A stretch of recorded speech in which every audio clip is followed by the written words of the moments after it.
When dealing with lintels, it is always recommended to install the rebar and stirrups as per the designer's specifications.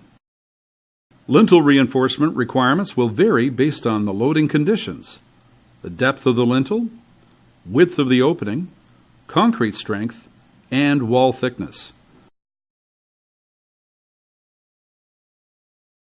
Nudura has prepared engineered lintel tables for Nudura walls that can be used for submission to the building department as well as in the building process in field. For full information on Nudura lintel tables, refer to Appendix E of the Nudura Installation Manual. It's important to note that the tables do have two limitations. They cannot be used with point loads. They cannot be used with concrete mixes that are less than 20 MPa or 3000 psi. If these two situations occur, an engineer's design is required. The top reinforcing steel will always be one number 4 or 10M bar, which will extend 24 inches or 610 millimeters past each side of the opening. Start by laying the lower horizontal rebar onto the top of the header above the opening. If there are 2 lengths or more of rebar, tie wire the bars together. Install the required standard forms over the top of the lintel and place the top horizontal rebar into position. Clip the top rebar into the reinforcement notches or cradles located on the top of the webs. Measure and bend the stirrups in either a C or S shape. Note the stirrup dimensions and required spacing that are indicated in Appendix E of the Nudura Installation Manual.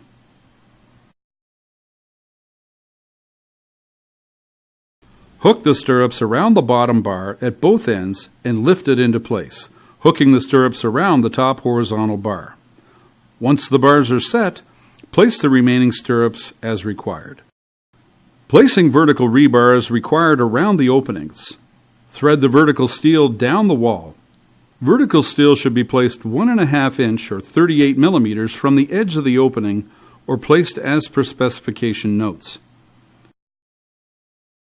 Nudura recommends you install a course of form lock over the openings to keep the walls straight. Once you've reached your desired first floor wall height, you can place the vertical rebar around the wall. Vertical rebar is threaded through the horizontal steel, holding it in place. Once you've reached this step, there are one of 2 steps that can be completed. If you've reached your desired wall height, the vertical rebar should end at least 3 inches or 76 millimeters below the level to be reached by the concrete. Later in the video, we will discuss options that are available when terminating a wall. If your project is to continue to the roof, there are a variety of options available to the installer to correctly continue placing second-story forms. Nudura recommends that once the concrete has been placed, dowels are then wet set into the concrete. This method allows the installer to easily fill the forms and not have to have rebar impede his work.